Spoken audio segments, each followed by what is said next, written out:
Bike আরোহীকে বাঁচাতে গিয়ে সাত সকালে দুর্ঘটনার কবলে পড়ল যাত্রীবাহী বাস। এই ঘটনায় কম বেশি 10 জন বাস যাত্রী আহত হয়েছে।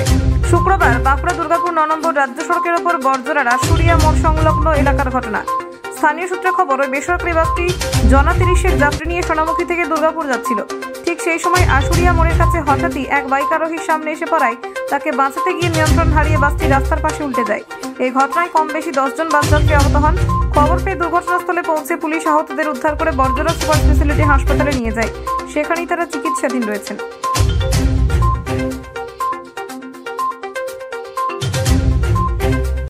বাসটা সোনামুখী থেকে আসছিল, ওই দুর্গাপুর যেত। ওই আসার সময় আশুরিয়া মোড়টা পেরিয়ে যে একটা বাইক এদিক থেকে আসছিল, ওকে বাঁচাতে যেয়ে ওটা হয়ে গেছে বলছি। কতদিন ছিলেন বাসে? 25-30 জনের মতো হবে নাকি। আহত কজন? এমনি কারোকে সেরকম কিছু লাগে না, ছুলাছুলি কাটাকাটি, একজনকার মানে ছোট না সপ্তাহ সেলাই হয়েছে, এসব হয়েছে। মোট কতদিন?